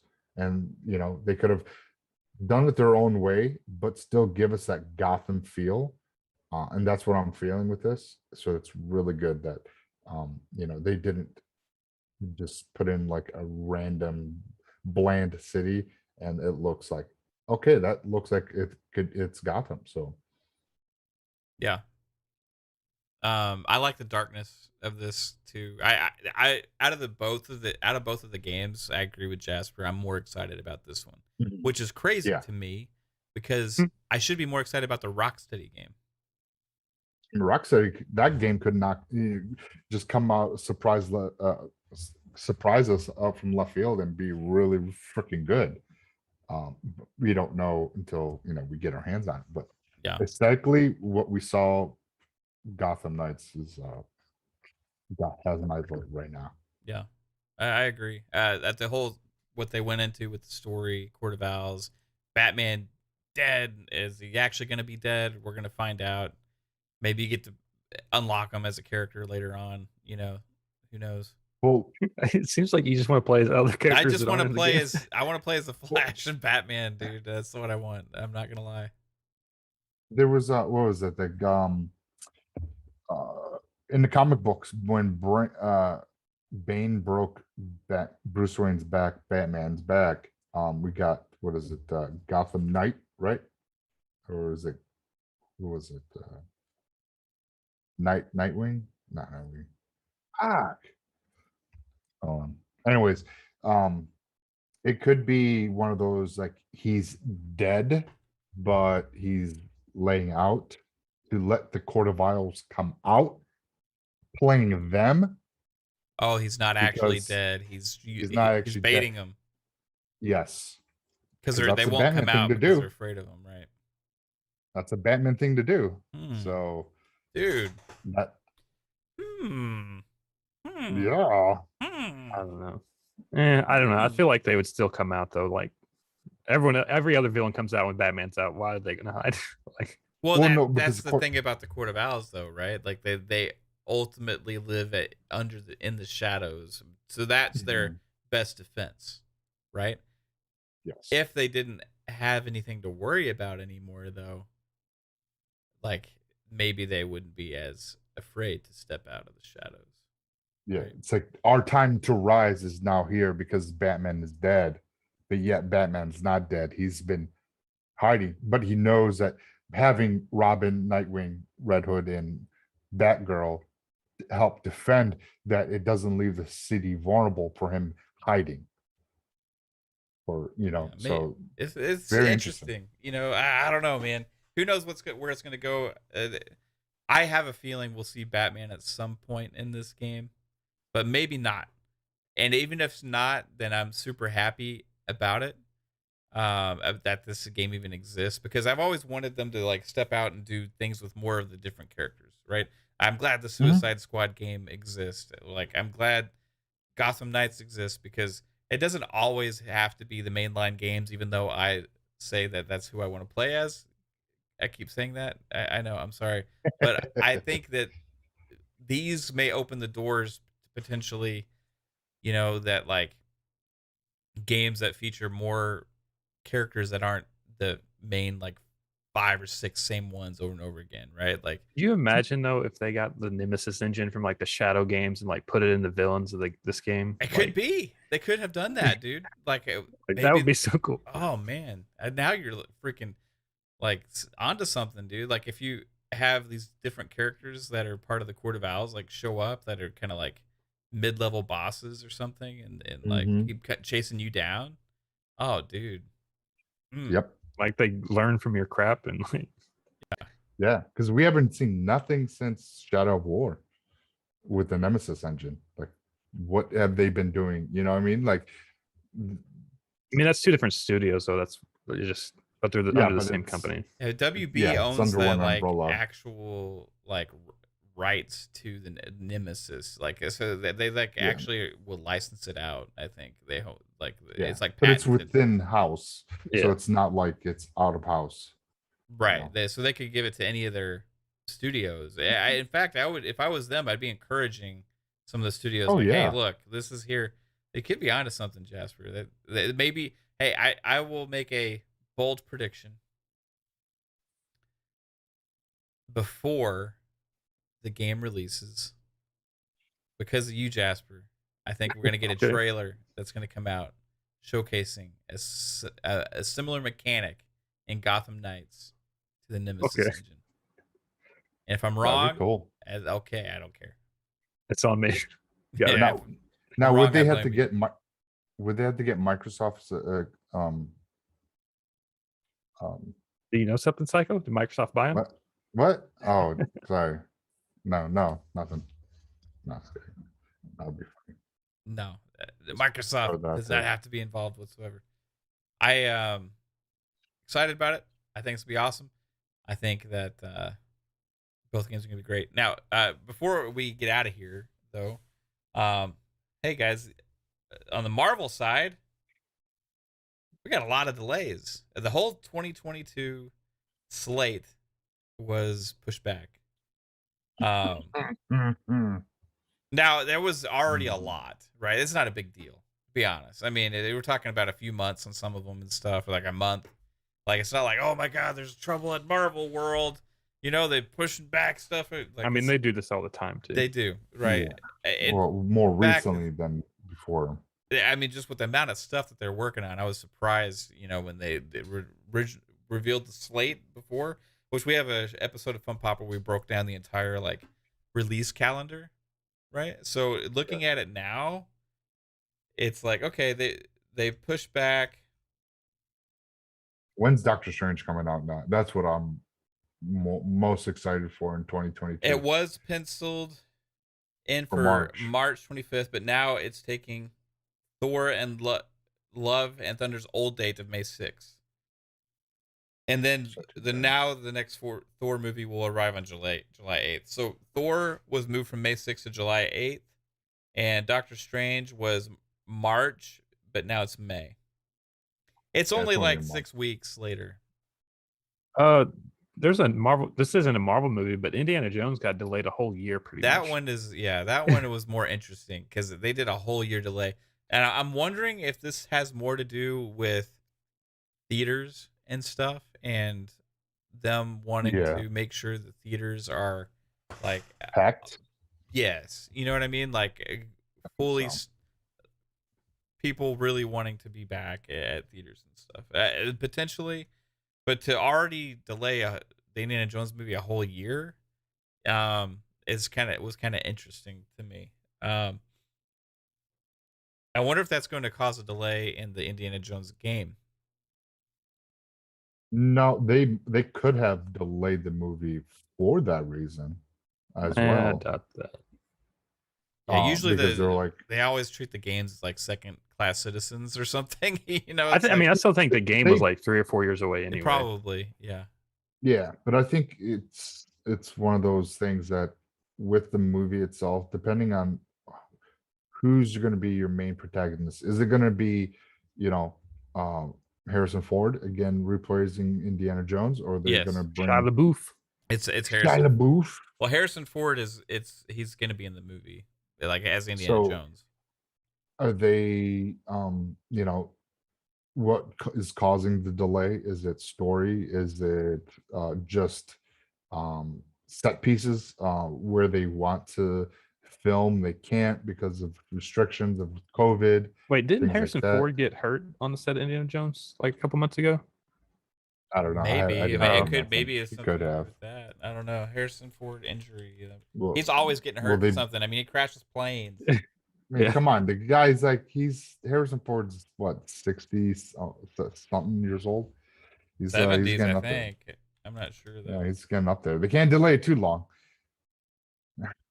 It says Harrison Ford is back on the mend. Late last month, Ford was injured while rehearsing a fight scene for the upcoming movie. He sustained a shoulder injury. It could be something to do with that.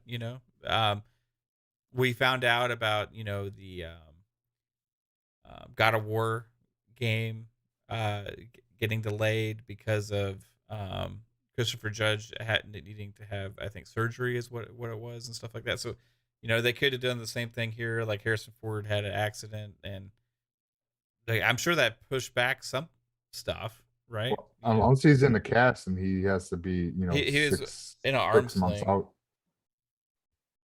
It takes. Also, he's like 90 years old, and with COVID going around, they probably want to be extra safe with him. Yeah. Yeah. It says production. 3-bit says Harrison Ford injured shoulder rehearsing Indiana Jones 5 fight scene. Production to shoot around recovery. So interesting. Yeah, I guess he's back on set and appears to be doing okay. That was a day ago. Harrison Ford is back on the Indiana Okay. Jones 5 set following injury. I just hope that the delay wasn't fucking story. I don't think so. You never know, but Rewrites and things like that. yeah, Just I think it's scary thought. probably more to do with money and release scheduling than anything, It could be. and potentially just they're behind schedule on shooting stuff, and COVID could still plays a factor with a lot of that stuff with producing and getting these movies done with the sets and all this kind of stuff. So there could be location, multiple too. reasons. Yeah, exactly. There could be multiple reasons why they pushed it back. I'm glad to see Yeah. he's back on set and doing okay though. Yeah. So other than that, man, did I just okay? There we go. That was pushed back a whole year, 11 months, not an entire year. 11 months, almost a year. Close enough. Yeah, close enough. No, it's 11 months, not a year. Don't say that, troll. Well, no, we'll get trolls like, you don't know. 11 months Yeah. is not 12 months. Like, no shit, but it's close enough, fuckers. The next Thor movie will arrive on July 8th, in turn pushing Black Panther to November 11th. So they switched spots, Ooh. I think, for Black Panther. Ooh. Um, I just hope that they don't fuck up the timeline like they did with Black Widow, because Black Widow should came out before well, the was it The Captain? shows. Yeah, because now it's like what was going on. It's like, oh, well, we that should was have like known a what. one-off thing that kind of got output later than it should have. Whereas, like, this is like the whole slate. They're just moving back, right? If they're moving at all and not They're shuffling moving things around, Yeah, they're moving it all. then Yeah, that's fine. I'm okay with when that. I say Shuffling, swap, what I mean is like, okay, I don't. Thor was slated for this time. Now They're just Thor's pushing moving back and now timelines because from Thor's others. moved back, Black Panther's moved back. So like it's just like this cascade of releases, Yeah. right? So and they're basically moving things back. They didn't say they bit. delayed any of the shows, though, did they? No, but I don't No. know if those would play as huge of a factor within like making with the release schedule like 100%. I think they do somewhat, but like because it will be weird to get like She-Hulk before like she appears in a movie or something, you know? Like, yeah. if her origin's the Yeah. movie. Well, her Or origin may be the Moon show Knight. though. Or Moon Knight. Yeah, that would be another one. It also says the schedule shift means that there will only be 3 Marvel movies next year instead of the planned 4, as Captain Marvel sequel The Marvels now has a release date of February 2023. Yeah, well, that will mess with the TV show because the TV show comes out. That would, because Miss Marvel is supposed to come out, and she's supposed to be in with Captain America too. So is Miss Marvel in the Marvels? Wait, are we talking about Captain Marvel or Miss Marvel? Because 2 different characters. Because Captain Marvel is the It was space supposed to be traveling. Captain Marvel, Phasma, aka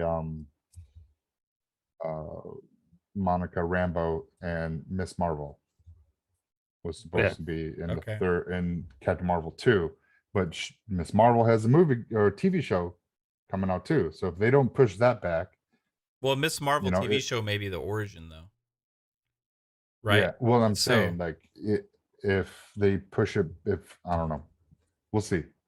Yeah, I think this is just the movies. I think they would have announced the delay of the shows at the same time.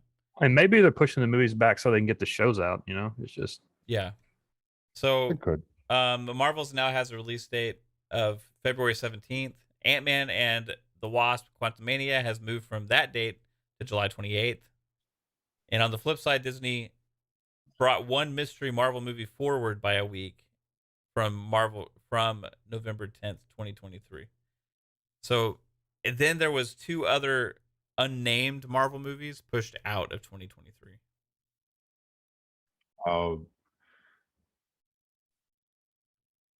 So we don't know what those are. That what about Guardian of the Galaxy's Volume 3. That was That's supposed to be come out Christmas of like next year, isn't it? They didn't Is it mention next that year one. or 20? I thought it was Oh, I thought it was 2023. the show was supposed to come out Christmas of next year. I don't know about the movie. holiday special Yeah. comes out next year. That comes out, but the movie itself was supposed to be 2023. Volume 3 is supposed to be out there, and be interesting because I hope they introduce Adam Warlock in Volume 3 because he was teased in Volume 2. So here's the updated release calendar. Okay, we got Doctor Strange, previously dated on 3/25, 2022, moves to 5/6. Thor: Love and Thunder moves from 5/6 to 7/8. Black Panther: Wakanda Forever moves from 7/8 to 11/11. That's going to be a hell of a day. That's the day Starfield comes out. Huge gap.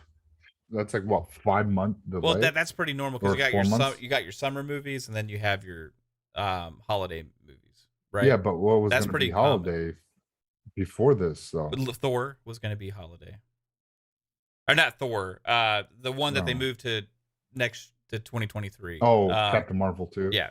So they just moving everything back, right? Yeah. So not bad. So Doctor Strange comes out in March. I mean, in May. Previously was set for March. So it seems like they're kind of moving. Maybe they thought March was too early, and they wanted to maybe have it more of a summer release, and then they just kind of kicked everything back. So Doctor Strange March to May. Thor May to July. Black Panther July to November. We got Untitled Disney action movie from July of 2023 is removed from schedule, so we don't have a new date for that. Marvel's is now, instead of 11/11/2022 to 2/17/2023. So there's nothing really. It's not a big deal. It seems like most of them just got pushed back. I'm looking at it says Guardians 3 comes out in May 2023, but I don't know. This was 15 days ago. So there's a bunch of untitled ones. That's actually intriguing to me that they have all these untitled Marvel Disney previously dated on removed. Is this going to be like? I want to know what's going on with those. So. Guys, like, I don't think it's a big deal, but it is interesting still that they made the move. So I'm just putting that out there more for information reasons, like, because we did do that show where we had a huge breakdown of the entire release schedule for Marvel. So hey, check it out. It's online if you want to see the new dates and everything. Anything of concern here, guys? No, like I said, as long as they don't shuffle the movies release and they just move them back, that's fine. I just don't like things are supposed to come out at before something else, and then it throws teasing. Let's say if they did Doctor Strange and it was teasing something that was supposed to come out in Thor: Love and Thunder, but then it got swapped with Black Panther, and then we see, what I mean, like, just throws things off, or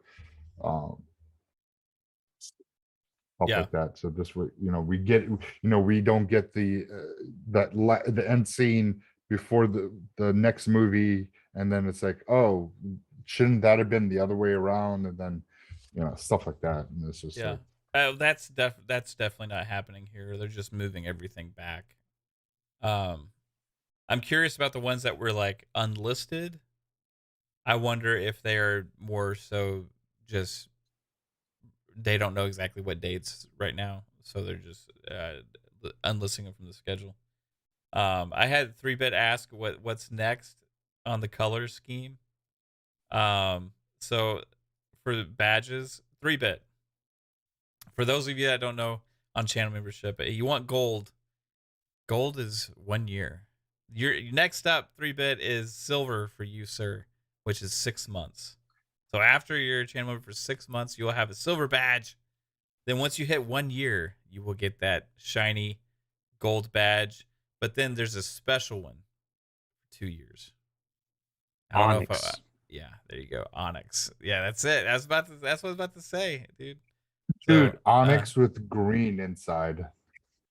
That's actually no, it's not. But it's like a onyx with a silverish white inside it. I mean, you can hit see perks down at the bottom of your Yeah. channel, and it will show you. Oh, does it? Cool. Yeah. You want the gold as last, you believe, through it? 2 years ways away. So, hey, by the way, everybody, thanks for tuning in to the show and watching all this fun talk. DC Fandome was pretty good. Marvel delays, whatever, you know. Jasper, where can everybody find you? It's Jasper_Gaming_ on Twitter and Jasper Gaming on YouTube. Check me out. Thanks for coming out tonight, chat. You were great tonight. And then I'm gonna let Psycho go because he said he had to leave soon. So yeah, he's got to go to work. Yeah, I gotta leave here in literally 10 minutes. So thanks everyone. You can find me everywhere at Psychonauts8 on social media, YouTube channel, Gamer Chat Podcast, Gamer Chat's one word. Here every Wednesday at 7 and Fridays on Xbox Ultimate with M7 and all the lovely people. Thank you, chat. You guys were awesome and can't wait to talk to you guys later. Heck yeah, man. Matt, what about you, brother? Hey, I want to thank you guys again for being here with me every week. At Psycho, I know especially like you got to go to work and stuff too, like right after this. So thanks for hanging out beforehand. Chat, you guys were amazing. Thank you to everybody for being here, hanging out with us. Tomorrow is a premiere of a new show. We got PM in the PM coming as Pong and Mav. We're gonna be live at 7 p.m. Eastern time, and we're gonna be talking about industry stuff, gaming industry stuff, golden age of gaming stuff, and it's gonna be a lot of fun. Look out for the promo for that on Twitter. Been an exciting thing. Looking forward to. Then we got Friday's Xbox Ultimate, Saturday FSP. Lots of stuff coming your way here on Fun Speculation. Everybody, you rock, guys. Love you all. Have a fantastic night tonight. Bye bye. Thank you. Hey everybody. bye. Fun Pop.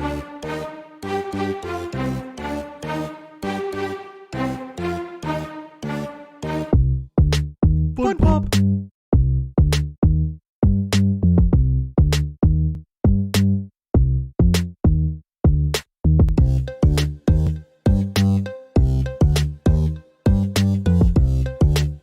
Fun Pop.